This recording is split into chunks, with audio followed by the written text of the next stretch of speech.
بسم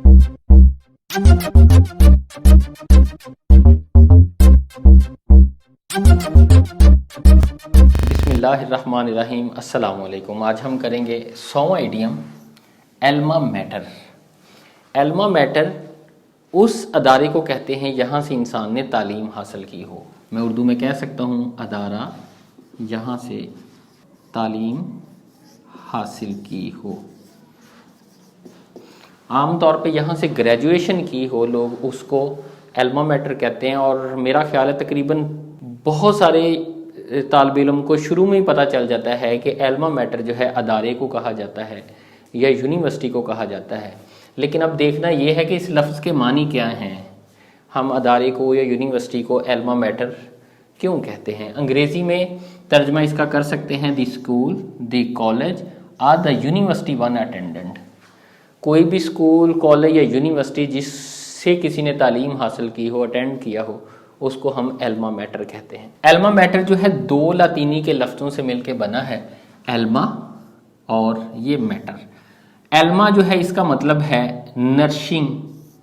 نرشنگ کا مطلب ہے پالنے والا، پرورش کرنے والا یا پرورش کرنے والی، اور یہ میٹر جو ہے یہ لاطینی ہے، اور اردو میں جو ہے جیسے لفظ بالکل اس سے ملتا جلتا ہے مدر۔ یہ لفظ مدر ہی ہے، صرف ان کا بولنے کا ایک سٹائل مختلف ہے، تو وہ میٹر اور ہم مدر انگریزی میں پڑھتے ہیں۔ تو الما میٹر کا مطلب ہے پالنے والی ماں۔ اور رومن جو ہیں، رومنز کے اندر جو ان کی بہت ساری دیویاں تھیں جن کے متعلق ان کا خیال تھا کہ یہ دیویاں جو ہیں یہ پالنے والی ہیں، ان کو وہ الما میٹر کہتے تھے، یعنی پالنے والی مائیں۔ جیسے ان کی کچھ دیویاں ہیں جو غصے والی ہیں، وہ غصہ پیدا کرتی ہیں، کچھ فتنہ برپا کرتی ہیں، کچھ خوشی لے کے آتی ہیں، کچھ حوصلہ دینے والی ہیں، کچھ پالنے والی ہیں۔ یہ ان کی جو مائتھولوجی ہے اس کے اندر بے شمار ان کی دیویاں ہیں اور دیوتے ہیں۔ تو یہ الما میٹر شروع میں اس کو کہا جاتا تھا جو ماں پالتی ہے، اس کو پرورش کرنے والی ماں جو بچوں کی پرورش کرتی ہے۔ 1710 میں کسی بھی شخص کی جو یونیورسٹی تھی یا کوئی بھی یونیورسٹی تھی، اس کو ریفر کرنا شروع ہوئے بطور الما میٹر کے، یعنی 18ویں صدی کے شروع میں جو جامعات تھیں ان کو الما میٹر کہنا شروع کر دیا گیا تھا۔ یعنی 1710 میں یا 18 سینچری کے شروع میں الما میٹر جو مقبول ہو چکا تھا بطور ایڈیم کے۔ اب بھی ہم کہتے ہیں فلاں شخص بہت بڑا، جیسے قائد اعظم ہے، علامہ اقبال ہے، تو ہم فوراً کہتے ہیں ان کا الما میٹر کیا ہے، تو فوراً ذہن میں آ جاتا ہے کہ جو علامہ اقبال ہیں ان کا الما میٹر پنجاب یونیورسٹی لاہور ہے۔ اسی طرح کوئی بھی شخص یہاں سے پڑھا ہو، اگر وہ یونیورسٹی آف سرگودا سے پڑھا ہے، یونیورسٹی آف ایگریکلچر فیصل آباد سے پڑھا ہے، تو یہ اس کا الما میٹر ہے۔ جتنی یونیورسٹی سے پڑھا ہے اتنی ہی وہ اس کی الما میٹرز ہیں۔ اصل میں یہ کیوں ایسا کہا گیا؟ جس طرح ایک ماں اپنے بچے کو جسمانی طور پہ فزیکلی پالتی ہے، اس کی پرورش کرتی ہے، روحانی طور پہ بھی اسے سمجھاتی ہے، علم دیتی ہے، اسی طرح جو جامعہ ہے، جو یونیورسٹی ہے، وہ انسان کی جو چھپی ہوئی صلاحیتیں ہیں ان کی پرورش کرتی ہے، اسے پروان چڑھاتی ہے، اور ایک عام سے شخص کو جو اچھی یونیورسٹی ہے ایک بہت بڑا قابل شخص بنا دیتی ہے، لیڈر بنا دیتی ہے، سیاستدان بنا دیتی ہے، وکیل بنا دیتی ہے، اچھا استاد بنا دیتی ہے۔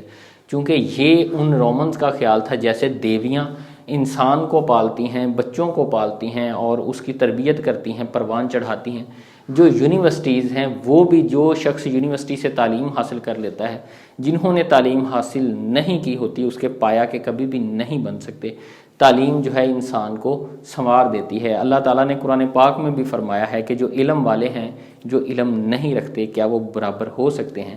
تو ظاہری سی بات ہے، جامعات جو اچھی جامعات ہیں جن میں انسان کو چیزیں سکھانے کے ساتھ ساتھ اس کی تربیت بھی کی جاتی ہے، واقعی وہ انسان کو اتنا نکھار دیتی ہیں کہ جو وہ شخص یونیورسٹی میں داخل ہونے سے پہلے ہوتا ہے، جب وہ باہر آتا ہے تو وہ ہیرا بن چکا ہوتا ہے۔ جو جان لیگیٹ تھا انہوں نے یونیورسٹی پریس کا ایک ایمبلم بنایا، یعنی لوگو، نشان، جو کتابیں چھاپتے ہیں ان سب کا کوئی نہ کوئی خاص ایک ایمبلم ہوتا ہے، خاص نشان ہوتا ہے۔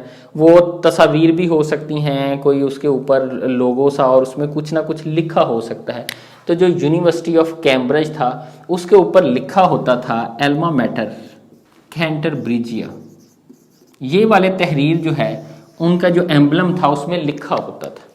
جو یونیورسٹی پریس کا ایمبلم تھا اس میں الما میٹر کینٹربریجیا یعنی پالنے والی ماں یعنی نرسنگ مدر کیمبرج 1600 میں پہلے یہ لکھا ہوتا تھا. پھر اس کی طرف دیکھ کے کہ چونکہ الما میٹر پالنے والی ماں، اب باقی یونیورسٹی نے بھی ان کی دیکھا دیکھی میں لکھنا شروع کر دیا.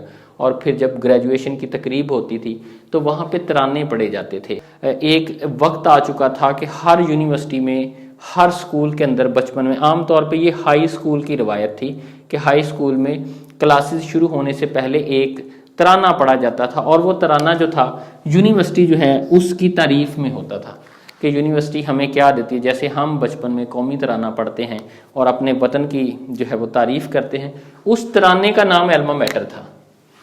اب الما میٹر کے دو معنی بن گئے. پہلا معنی تو آپ کی جامعہ ہے، آپ کی یونیورسٹی ہے. یہ والا معنی جو ہے کہ پالنے والی دیوی، یہ متروک ہو چکا ہے یہ رومنز کے ساتھ ہی. اب یہ معنی اس کا صرف یہی ہے کہ جامعہ. لیکن آج بھی یہ ترانے کے طور پہ، مثال کے طور پہ اگر کسی نے کوئی ترانہ لکھا اور اس ترانے کا ٹائٹل ہو میرا وطن، تو بچے کو ہم کیا کہیں گے؟ میرا وطن سناؤ. حالانکہ وہ صرف ترانے کو کہا جا رہا ہے، وہ وطن نہیں ہے. اسی طرح جب کہا جاتا ہے نا الما میٹر ریسائٹ کرو یا پڑھو، تو اس کا مطلب وہ ترانہ ہے. اب جو ترانہ ہے اس کو بھی الما میٹر کہا جاتا ہے، اور جو یونیورسٹی ہے اسے بھی الما میٹر کہا جاتا ہے. اب ہم آتے ہیں مثال کی طرف. تو پہلی مثال ہے فارمر اسٹوڈنٹس جو سابقہ طالب علم ہیں are asked to donate money to their alma mater. جو تعلیم حاصل کر کے جا چکے ہوتے ہیں فارمر اسٹوڈنٹ، ان کو کہا جاتا ہے کہ آپ اپنی جامعہ کے لیے، اپنی الما میٹر کے لیے جس نے آپ کو کبھی تربیت دی تھی، اس کو چندہ جو ہے وہ دیں، منی ڈونیٹ کریں. اس کے بعد جو دوسرا ہے ان ہائی اسکول. اب میں دونوں معنی ظاہر کرنے کے لیے سنٹینس لکھ. In high school we had to memorise the alma mater. High school میں الما میٹر کو یاد کرنا پڑتا تھا، حفظ کرنا پڑتا تھا. اب میرا خیال ہے کہ اس ساری وضاحت کے بعد انشاءاللہ آپ کو یہ نہیں بھولے گا کہ ایک یونیورسٹی کو الما میٹر کیوں کہا جاتا ہے. آپ کو یہ تو لازمی پتہ ہوگا کہ کسی بھی یونیورسٹی کو الما میٹر کہا جاتا ہے. تو اگلے ایڈیم تک کے لیے مجھے اجازت دیجیے. اللہ حافظ.